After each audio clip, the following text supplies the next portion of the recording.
Well, hello there, everybody. I'm Brad Caston, and thanks for joining me live. This is my second live in the last couple days, and they're really, really fun to do. I'm excited to do them. I'm going to just check the comments. Hi, Novala. Thank you for joining me. I am super excited you're here.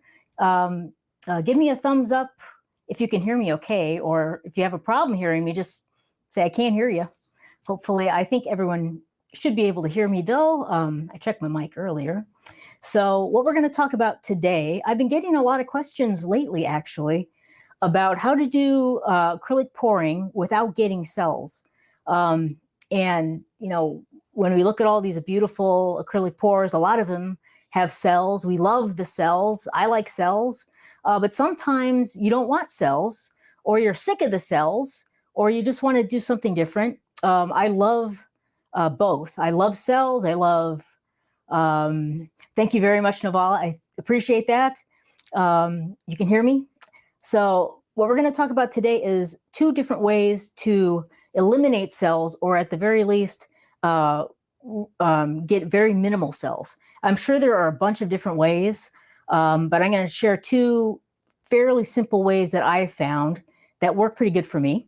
And you can do a lot of techniques and eliminate the cells. And it does depend on the technique you're doing. Some techniques just inherently want to create more cells. Some inherently want to don't create cells. So I'll talk about those in just a minute here. But first, let's talk about the pouring mediums and the paints we're going to be using today. I mixed up 3 different colors. I'm going to do a little demo after we talk about this, and I'll show you a little quick painting, and hopefully we won't get cells, but you never know. So I'm going to be using one medium in my demo. I'm going to be using this Artist Loft pouring medium, and this works really good. It's pretty affordable. It's pretty easy to find at, it's at Michael's. So you can find it if you go to Michael's, if you order it online. It's pretty affordable. I can't remember exactly how much it is, but it's not too bad. The other pouring medium you can use that I've used many, many times, and it's worked really good for me, is just the Elmer's glue. This happens to be the school glue, but the Elmer's glue wall also works great. This is a more affordable option than the Liquitex, or I'm sorry, the Artist Loft. Oops, faux pas there, but the Artist Loft pouring medium. But this works great. The glue wall works great. I'm going to be demonstrating this one because I think I've shown a lot of, glue pours lately, but I haven't shown much of the Artist Loft. And there's a couple little tricks with the Artist Loft that I'll talk about. So those are the 2 different pouring mediums you could use. And then as far as the paints go, there's a couple things to keep in mind. This stuff is pretty thin. The Artist Loft pouring medium is pretty thin. So I like to use a little bit more of a medium body paint when I am mixing with this for the ratio that I'm using.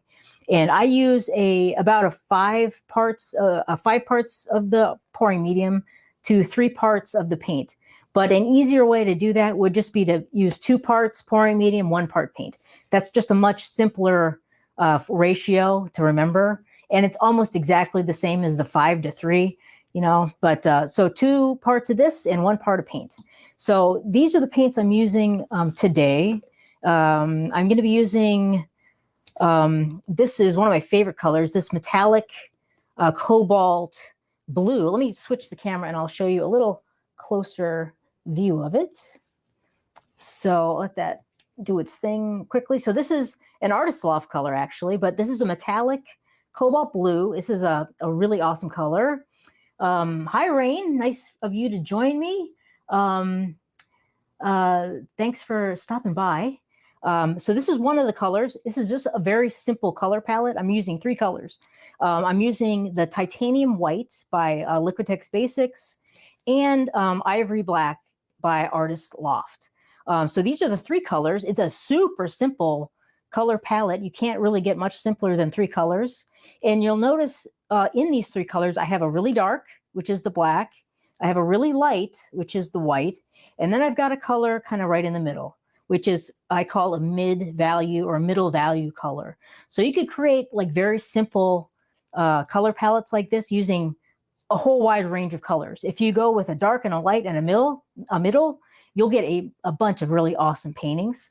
I'm going to switch back really quick. So that's a really good little tip there, is just for super simple color palettes, just go with 3 value ranges. So like a really light color, a really dark color, and then go for something in the middle. And it'll give you a really nice range of values in your painting. You'll have a lot of contrast, and they usually work pretty great. And sometimes the simpler color palettes end up looking the best. So those are the 3 colors I'm going to be using for this little demo we're doing. And so now I'm going to talk about a couple different things with paints. When you're using the Artist Loft pouring medium, one thing I found is if you have a lot of the Artist Loft Flow Acrylic black and white, let me grab my white. I use this stuff all the time, and I use this is my normal white, my normal black, but this stuff is thinner than the medium-bodied paints, and it's a little too thin for the ratio we're using with the Artist Loft pouring medium. So you get a pretty watery consistency when you're using like 1 part of this to 2 parts of this. So for what we're doing today, I would just say steer clear of these 2 types of paints. Go with more of the tube soft body paint for if you want to get these types of effects. So I'm going to put these aside. And the other thing to think about is if you really don't want cells in your paintings, you might want to steer clear of the metallics because the metallics kind of inherently like to generate cells themselves. So if you really want no cells whatsoever, if you just go with kind of the regular colors and stay away from metallics, that will probably help you out a lot. I happen to be using 1 metallic in this little demo we're going to do, but I don't think it's going to play that big of a role. We'll find out though, won't we? So that's coming up. So next, I'd like to just show you a couple examples of different paintings I've done that have no cells and the different types of pouring techniques that are good for eliminating cells. So the first one, I'm going to switch the camera again just so you get a better look. Are there any questions?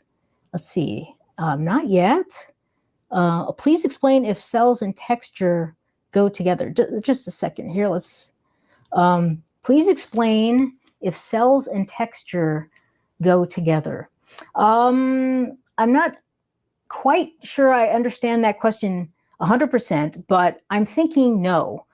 Cells don't have anything really to do with texture. Like if you're talking about the texture of your canvas, then no. Cells are really happen because of the different densities of paint are kind of rising and falling within each other, kind of looking for equilibrium. So it doesn't really have anything to do with texture. But if you want to like rephrase that, if I didn't answer your question, please go ahead and I'll see if I can answer it better. So let me go to the other camera and we'll look at a few different examples of no cell paintings. So this one here, I really like this painting. This is also 3 colors, just white. It's got kind of this dark beige-ish color and then a turquoise. And so there are no metallics in this painting. And this is the glue base. So I think I know I used the Elmer School Glue. So this is an Elmer School Glue painting. And these are craft paints. So these are just, I think, apple barrel paints. So this is about as cheap as you can get, the lowest quality everything. But you can still get a pretty nice painting. This was a flip cup. And then I did some little finger drags or lip drags with my cup through the paint puddle. And we got a really nice little composition with this one. And I really like kind of the contrast and the colors that we achieved with that one. This is just a little 8x10. I like working on little 8x10s for doing like test paintings and little demos like this. They work great. So that's one with the glue wall. The next one, this is called a direct pour. So this is a direct pour painting. And this one is actually with my regular Floetrol mix. So this is Floetrol and paint with a little bit of water. I've got golds in here. But the way you create this technique is you have your paints and you just basically pour them on top of each other, kind of like a puddle pour. And then you tilt the canvas around. So you're not really inherently going to get a lot of cells that way.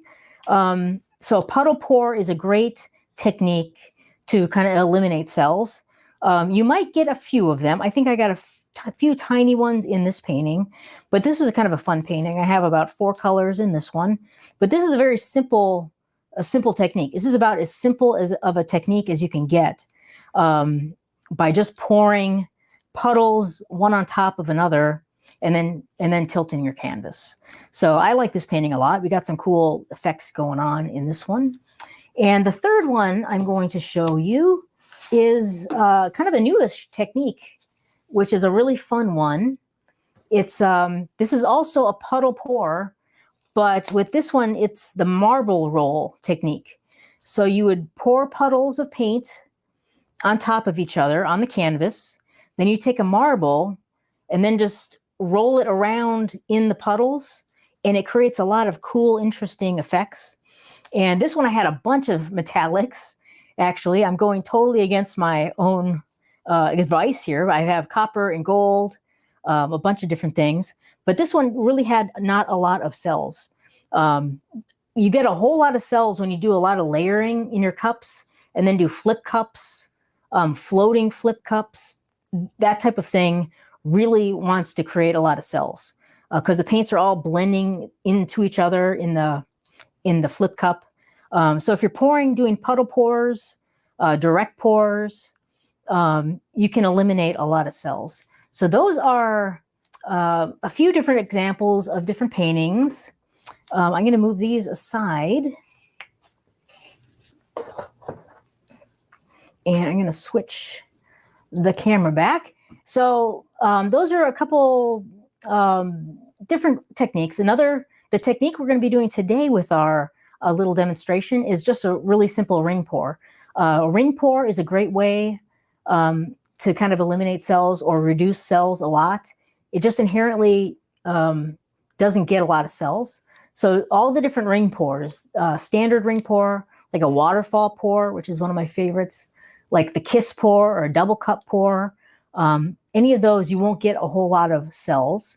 You can do the direct pour or the puddle pour. Those in general don't cause a whole lot of cells.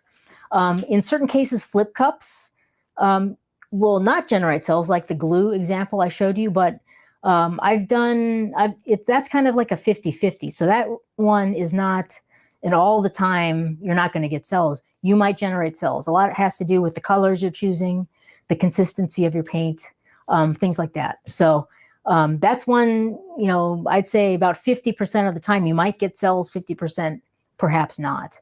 So let's get into our little demo here. I'm going to check and see if I have any questions. If you have any questions, go ahead and put them in the question box. I'll be happy to answer them. Thank you very much, Navala. She likes the orange one. I like that one too. So, okay, so let's get into our just quick little demo here. So I'm going to switch the camera again. Well, here, I'll show you the paints. First, I've got these pre-mixed. So I have my white. I have got my metallic cobalt blue, which is more of like a turquoise blue. And here is my black.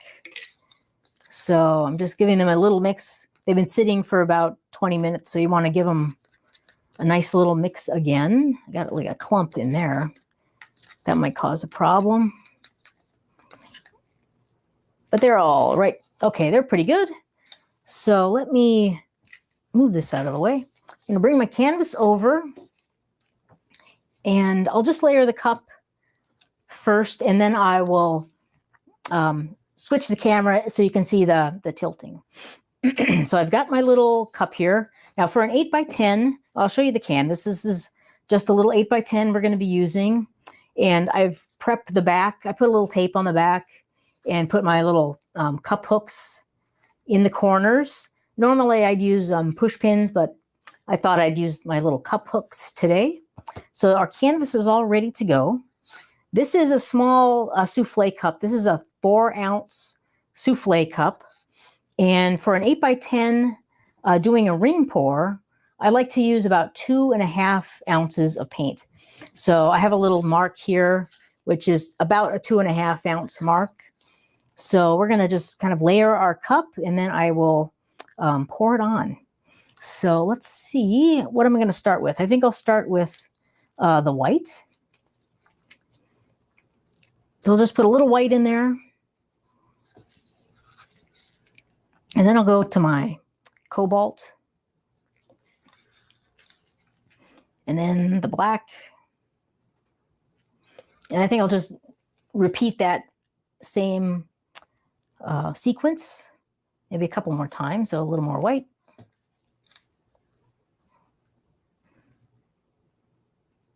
A little cobalt, a little black. And another cool thing about the Artist Loft pouring medium is it dries really shiny. So you really don't have to finish your paintings if you don't want to. You have a really nice shiny finish to the paint, which is pretty cool. So here is some more white. This will probably be the last little layer here. A little bit of cobalt. And the black. Okay, so I'm going to set this aside. And now I'll switch the camera view. And I'm going to put some white. Actually, I'm not going to use white for a base coat. I'm going to put the black down. Because if you really want to avoid cells, one thing that looks like cells but aren't cells are air bubbles. So if you have little air bubbles in your paint and they pop, especially in your base coat, they can kind of look like cells. So I don't want a white base coat down, because if those like white bubbles pop, I'll have little spots of white. So I don't want that. So I'm going to use the black instead. So I'm just going to spread this out. You don't need a real thick base coat. I really never use a very super thick one. But it does help the paint kind of slide around when we start tilting it.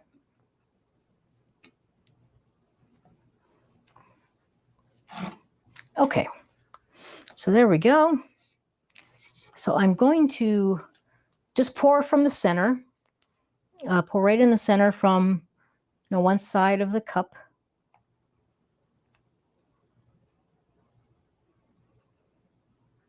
And you can kind of vary your height of the cup. So I'm kind of going lower and then higher again.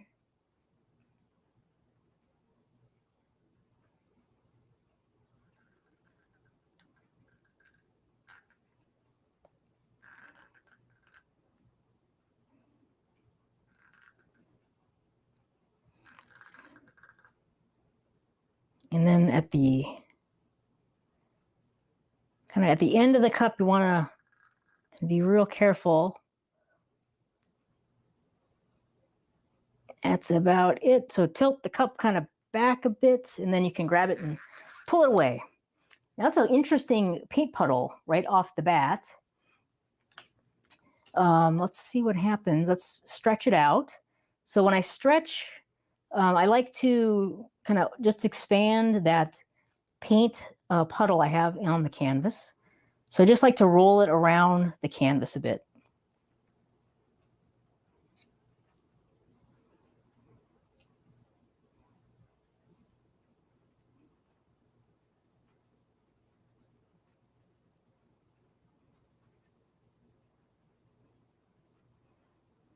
I like all this green right here, all the cobalt on the edges. That's all going to get lost, unfortunately. But we got some interesting grays happening right here. That's kind of very interesting. So I'm going to flip this around. I think I'm going to go off this corner first down here.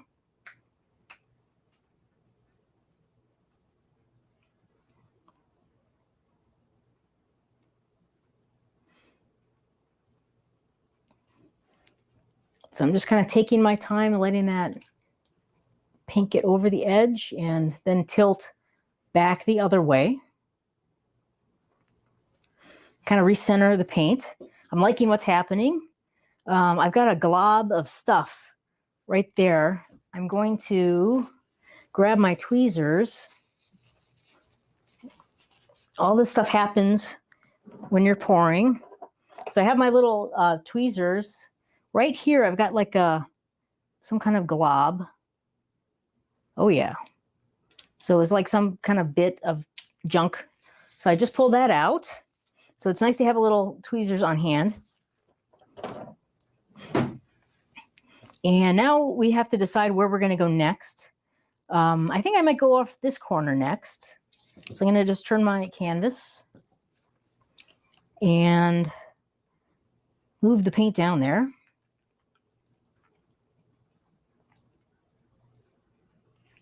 Now, one thing I notice right off the bat here as I'm tilting, this paint has started to set up. I mixed it about 20 minutes ago, and it's gotten thicker in that 20 minutes. So I probably should have added a tiny bit of water to that paint. But we'll just go with it. It's okay. It's going to work just fine for us. So got over that corner. I'm going to pull the paint back down towards the center. And the Artist Loft, I've noticed that pouring medium, it dries really rapidly.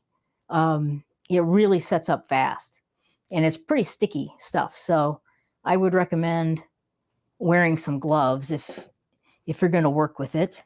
That's kind of a cool look just by itself. I'm going to tilt over the edges here. I'm going to go to this one next.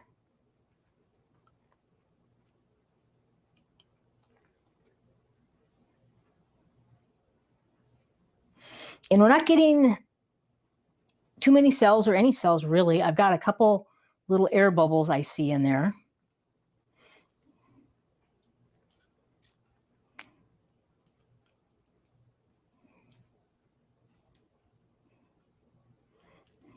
But no big cells happening.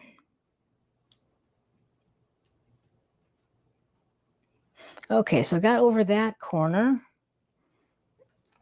And one thing I like to do on the side here, you can kind of see I have some canvas showing right here. If you have a little bit of paint on your glove, you can kind of just pull that paint right over the edge to cover that canvas. You have to be kind of delicate with it, but it's a cool little trick. So another advantage of gloves. So, okay, now I'm going to go move my paint back. I like this great big field of turquoise right over here. I think that's a very cool look. And I'm wondering if I want to leave this black. I kind of like this black corner. I think I might leave it. So I'm going to just move the paint a little bit.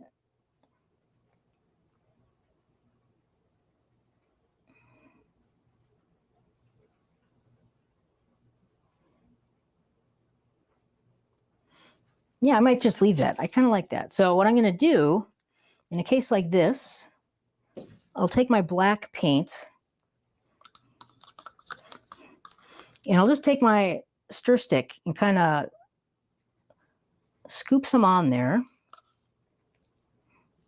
and kind of let it fall over the edges. It's hard to see. It might not be in the camera. There we go. So I kind of let it fall over the edges. And you're kind of floating a layer of paint on to kind of meet up with the paint that's already on your canvas. And you can use your finger too to kind of gently manipulate that paint around. You could even just finger paint. Stick your finger in the paint. There we go. So it's a little bumpy. Oops, that's all gooey. I'm gonna kind of wipe my stick off here. So it's a little bumpy, but I'm not too worried about the bumpiness because that will kind of dry and kind of level itself off. But I don't want it super thick on there. So that looks pretty good. You can also, if you have a bunch on there, you can just do a little tilting and that will kind of even out that new paint that we just applied. You could even run it into the paint puddle a little bit.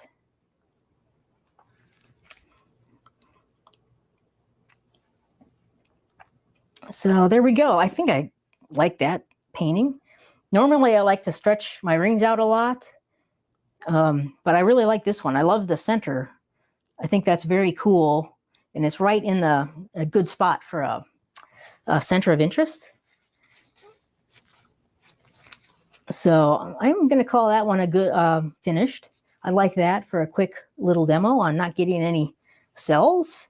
So I'm just going to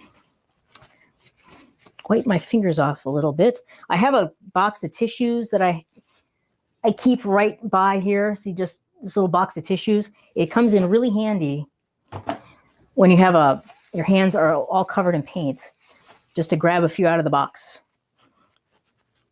So the last thing we could do with this painting is just scrape the bottom a little bit, and you could scrape off any excess. And then flip it. And then scrape the other sides. And that's it. We're done. I kind of like that painting. So let me flip the camera back. Where's my mouse? Here we go. So what do you think? I think that turned out pretty cool. I have two paintings that I'm also going to show you. I did two other paintings earlier today with the same colors, and I'm going to show you the results of those. I did another ring pour, and then I also did a flip cup. So I'll show you those in a second. So let's see if there's any questions. Let me go up here. And thank you very much, Rain. I appreciate that. Let's see, I'm scrolling up here. Novala asked, am I wasting my silicone in a glue-based pour? I don't think so. If you really want to get cells, then a glue medium is one of my favorite mediums to use because it creates these really gorgeous cells when you heat them up with your torch. So I love using silicone with a glue-based medium, but it just all depends on what you're after. If you can do both. There's no one or the other. This is a great way to do it if you don't want cells, but if you do want cells, silicone and the glue-based mix, I think, create gorgeous cells. So it's so I don't think you're wasting it. I think it all depends on what you're after. So that's a good question, though. Thank you, Rain. Yeah, that cobalt blue is awesome. And Rain asks, I never know how much paint to use per size of canvas. That's a great question, and I have the perfect solution, which is I have a canvas coverage cheat sheet on my website, acrylicpouringacademy.com, and it has all of the different size canvases and how much paint you need for the different techniques. I have one measurement for ring pours and one different measurement for all the flip cup type pours. So that's a very important thing, is you always want to have about the right amount of paint. You don't want too little paint, and you definitely don't want too much paint. What you really need is just to be in the right ballpark. So, but that cheat sheet is super helpful. And I'll put a link up in a little bit, and you could go check it out if you want to. And Novala has a formula for that. And that's perfect. Yes, this is the formula I use. It's you divide the sides, like an 8, multiply 8 times 10, and then divide by 26. That's my formula. Thank you for that, Novala. Excellent. And let's see, what else?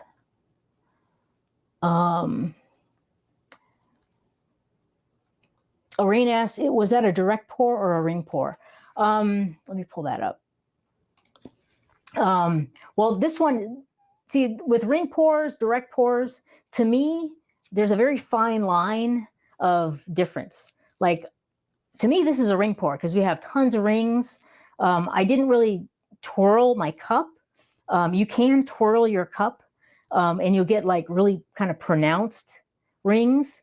But to me, this is a ring pour as well. So I don't really differentiate too much between a direct pour and a ring pour. I know like Sarah Mack does tons of like direct pours, and she's got these amazing compositions that come out of them. And a lot of that has to do with all the different colors she is using, and she has all these crazy effects and stuff.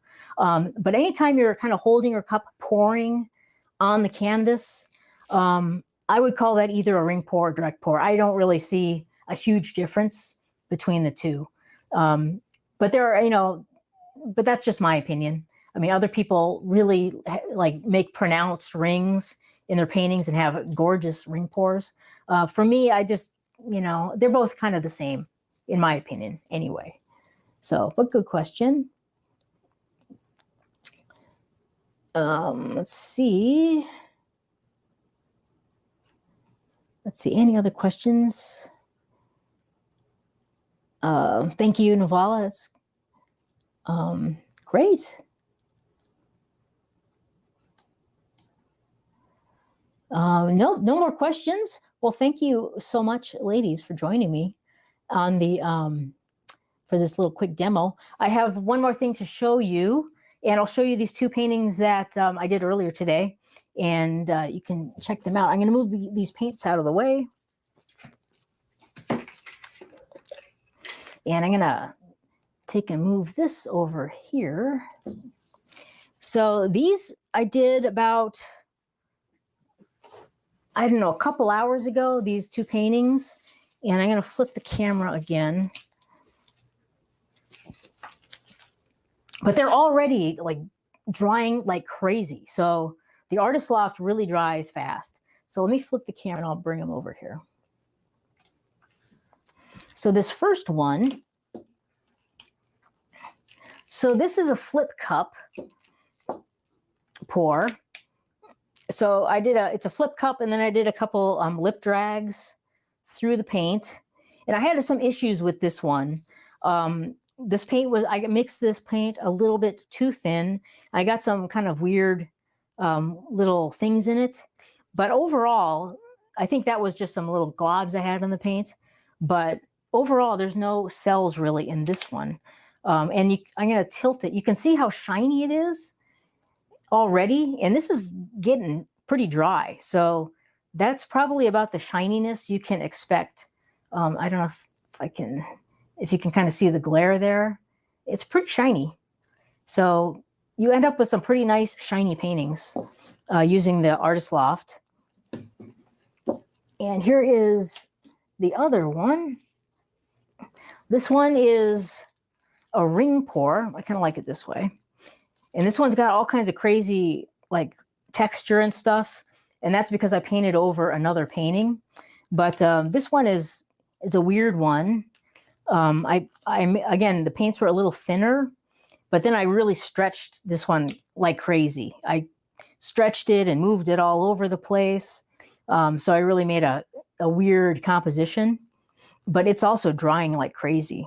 So, and I can see the painting underneath, kind of all that texture popping through. So these are just practice ones. So I do a lot of practice paintings, especially when I'm testing like colors out, or if I'm going to do a big painting, I'll always do a little painting just to test to see what kind of results I can kind of expect. You're never quite sure, but you can always test, and it gives you a good idea. So I'll move that, and then I'll bring this one back. So that's the one we just did, and I like that better than the other two. So I think that's a cool little painting. And let me flip back over here.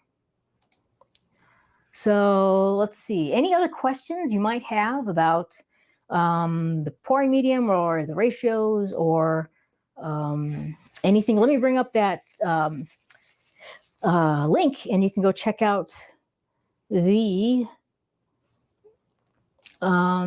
cheat sheet if you want. So if you go to acrylicpouringacademy.com, up in the top, up in the very top of the web page, there'll be a little link for free resources, and I have two in there. One is the canvas coverage cheat sheet, and the other one is a acrylic pouring journal, which I highly recommend. I use that for all my paintings. I fill it out. I write down what paints I'm using, what the pouring medium is, just the whole everything I'm thinking about, and the results, everything. So I can go back at any time and kind of look what I did and revisit that painting if I want to try to replicate it or not. So those are a couple handy little free resources that you can find over at my website. And let's see, I'll just leave that up.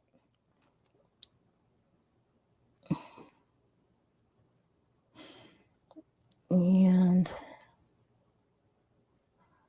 let's see, any other questions? Thanks, Rain. Yeah, it's a really cool pouring medium. It's a nice, it's got a really cool shine to it. So you can play around with that. I've tried it with other things as well. It works better, I think, for if you don't want cells. Like if you're going to use the Artist Loft to get cells, it can be kind of problematic, in my opinion. You really would have to use like some silicone or something like that. I've tried it with Floetrol and don't love it. It works okay, but my go-to pouring medium for Floetrol is the Liquitex pouring medium, but that's a little bit more expensive. But this is a great one to try out if you're just want to experiment. And this is a shinier one than like a Floetrol and pouring medium mixture would be also. Let's see, anything else?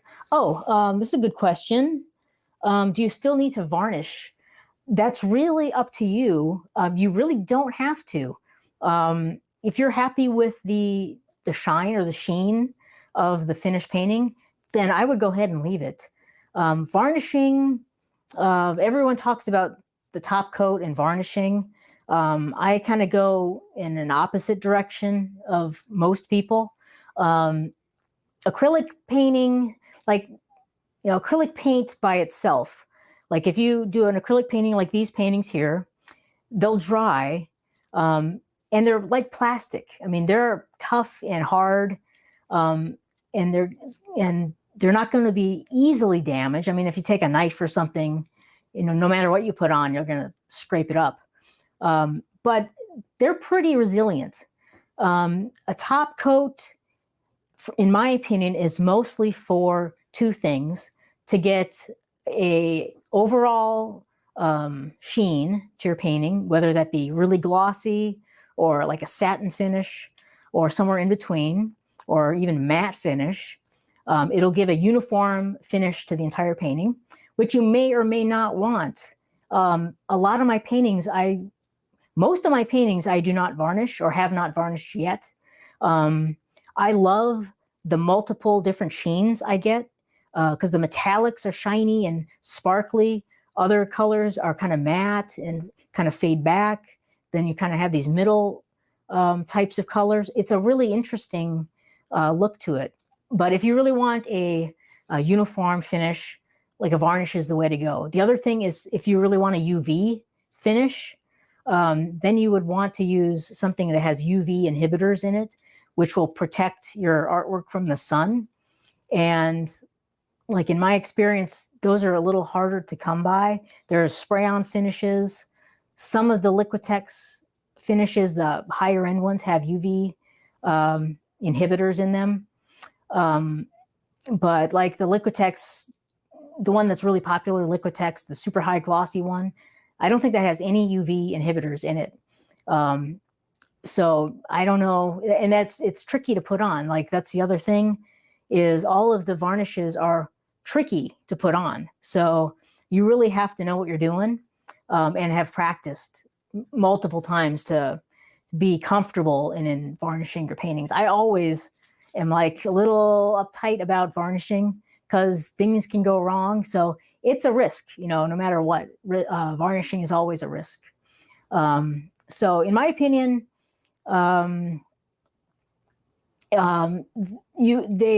are necessary, or they're not necessary. I was going to say, in my opinion, varnishing is, I totally forgot the word, but you don't have to do it. The other thing is, and this is a nice follow up, even with Floetrol, like varnishing, if you're using Floetrol or not, I'd say it's the same thing. It's optional. So that's the word I was looking for, optional. So the other thing, though, is down the road, you can always varnish your paintings down the road. So if you aren't sure or you haven't practiced yet, just put them aside, put them somewhere, practice your varnishing, and then when you're feeling confident, go ahead and varnish. You don't have to feel like pressured into, oh my God, I gotta varnish it. It's not necessary, like right off the bat. You don't have to. So a lot of people, I think there's a lot of confusion with varnish and resin. Everyone's super into the resin. I think resin is incredibly difficult to use correctly. Because there's a lot of steps. If you screw it up, you're in deep trouble. That goes with other varnishes too.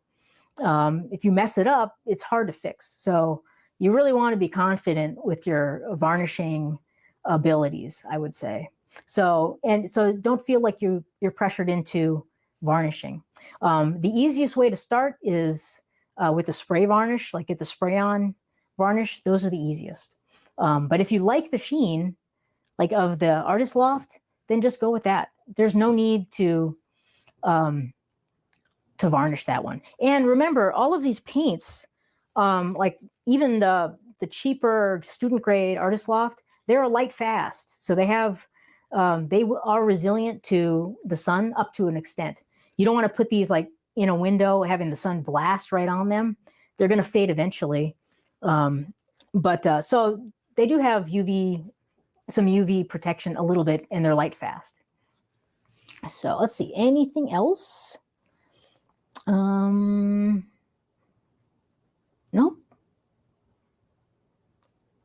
That looks like it. So I guess we will call this one good, unless there's any last questions. I don't see any. Thank you so much for joining me on this little impromptu how to not get cells live video and demo.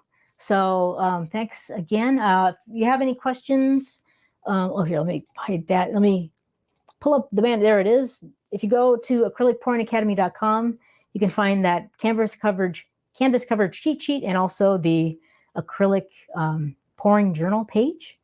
And let's see here. Anything else? So yes, you too. Thank you so much, Navala and Rain. I will be back very soon. If you have any recommendations or have any questions you'd like answered, go ahead and,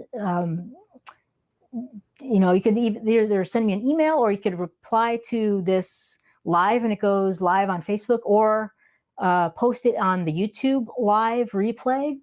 And I'll take a look at doing answering your questions in there if you have any. But yes, I'll be back very soon, maybe tomorrow, with another live, and we'll talk about some more fun acrylic pouring tips and tricks. So I will see you later. Have a great evening, and I will talk to you soon. Bye-bye.